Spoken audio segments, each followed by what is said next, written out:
करीब 1.5 दर्जन से अधिक आपराधिक घटना में संलिप्त रोशन शर्मा को मुठभेड़ के बाद आखिर पटना पुलिस ने गिरफ्तार कर लिया है। रोशन शर्मा की निशानदेही पे कई जगहों पे पटना में छापेमारी कर पुलिस ने भारी मात्रा में हथियार बरामद किया है। आपको सबसे पहले सुनवाते हैं पटना एसएसपी कार्तिकेय शर्मा क्या कुछ कर रहे हैं। आप लोग अवगत हैं कि 21 अप्रैल में रामकृष्ण नगर थाना में एक बस के चालक को गोली मार के हत्या कर दी गई थी और इस संबंध में एक कांड दर्ज किया गया था और जिसका अनुसंधान प्रारंभ किया गया।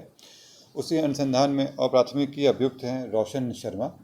इनसे पूछताछ हेतु इनको कल सुबह में लाया गया और जब पूछताछ के क्रम में ये बताया कि इस घटना में इनकी सम्मिलित थी। इसके अलावा ये बताया कि हथियार के बारे में जो एक धीरेन्द्र कुमार नाम का अपराधी है उर्फ कक्कू महतो, जिसके घर पे काफ़ी मात्रा में हथियार और गोली है। जब उनके घर पे छापेमारी की गई तो उनके घर से 4 देसी कट्टा, 1 पिस्टल, 2 मैगज़ीन और विभिन्न बोर की कई सारी गोलियां मिली। करीब 7.65 mm के 82 गोली, 0.315 के 11 और 1 खोखा, 10 पीस 12 बोर की जिंदा कारतूस मिला।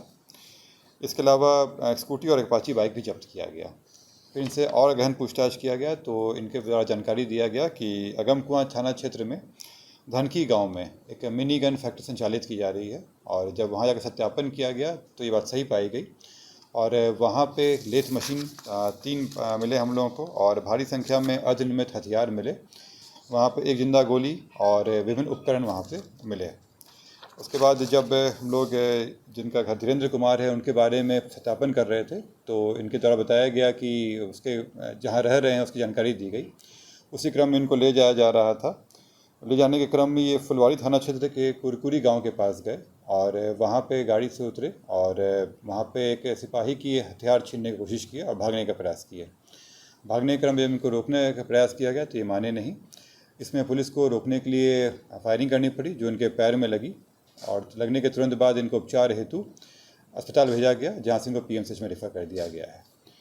ये जो रोशन शर्मा है इन पे कई सारे कांड दर्ज हैं। ये पूर्व में 2004 से ये एक्टिव हैं।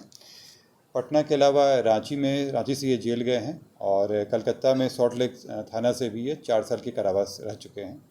फिलहाल ये 6 केस में पटना ज़िला में वांटेड थे, जिसमें से हत्या का है, रंगदारी का है और डकैती का केस है जिसमें वांटेड थे।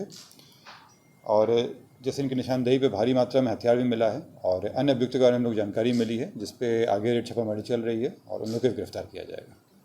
ये रंगदारी के लिए था। ये चाह रहे थे कि वहाँ से ये धमका के लोगों को डरा धमका के अपना रंगदारी का बिजनेस शुरू कर सकें। कितना रंगदारी था? रंगदारी का ये शुरू किए थे, डराने धमकाने का, और कई लोगों से ये रंगदारी का पैसा मांग रहे थे। मालिक से मांग रहे थे। इसमें मालिक से जो मांगने की हुई थी वहाँ पे अन्य लोगों को भी डराने का, क्योंकि ये चाह रहे थे कि उनका ये वर्चस्व रहे वहाँ पे और उनको वहाँ से अवैध पैसा मिल सके। रांची में क्यों किया था? रांची में भी कई तरह के केस हैं इन पे। रांची में भी इनका रोड लूट का केस था और सॉल्ट लेक में भी इनके पास डकैती का केस था। सर हथियार सप्लाई भी होता था?